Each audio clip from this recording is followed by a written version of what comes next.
Hello guys! Magandang araw po sa ating lahat. Welcome to this channel, Asi and Andre. Hindi naman siya ano. May isa pa dun. Bicol Express. Bicol Express. Specialty ni rin yan. Assistant niya si Rio. Yan talaga ang mga nakapink yung araw na to. Kulang sa manang? Saka na natin i-ano pa. Kasi yan, may extra ganyan at extra. So, i-filter nila kung paano ang lasa para hindi siya masyadong paminta. So, in English, fish sauce.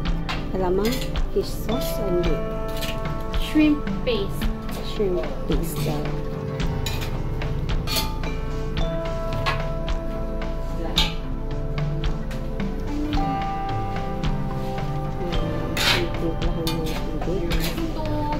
Chop.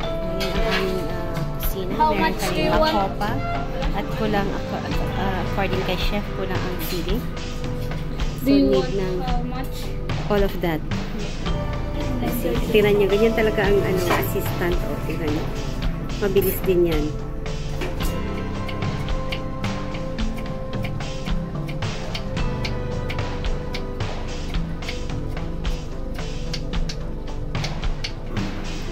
Shoot na agad.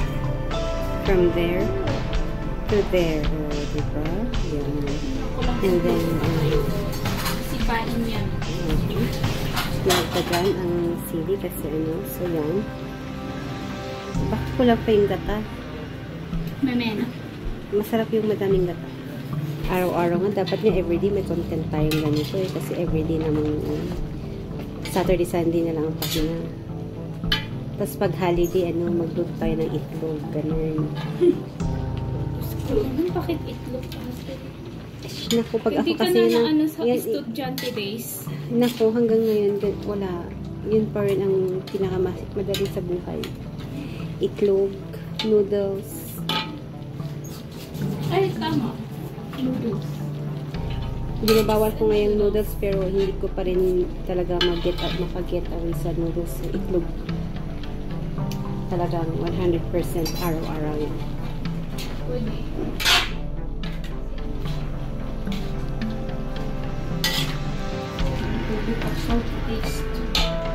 Mari ako nag-abot pero umikot siya sa totoong buhay. Hindi naman ikaw yung nagpo-post niya. Wala naman akong nakikita sa Facebook. Si ads. Kailangan sa ads and Andre. Pero ano pa lang, ang napopost pa lang niya dalawa. Ayun.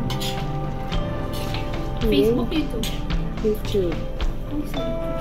So, see you in YouTube.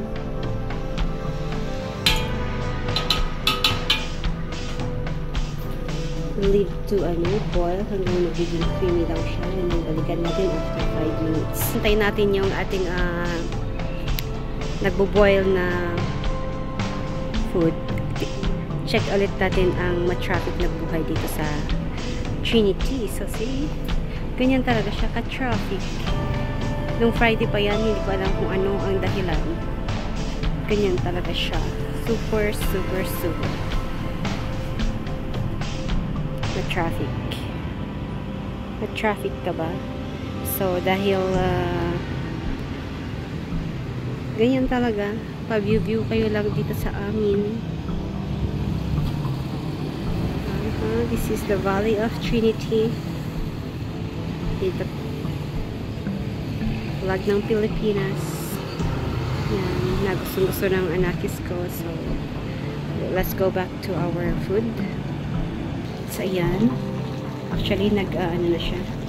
Nagbubuha na siya. At nagiging creamy na siya. So, good to go. Good to go. Ang sarap na yan. Ito na mo. Lumalabas na yung lagtanan niyo.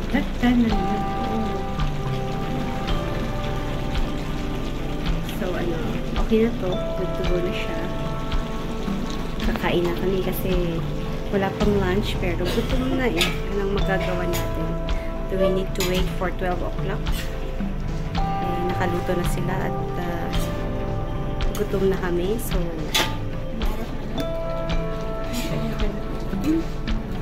maaga tayong kakain ngayon para maaga tayong magkakape. O, done. O, diba? Bye!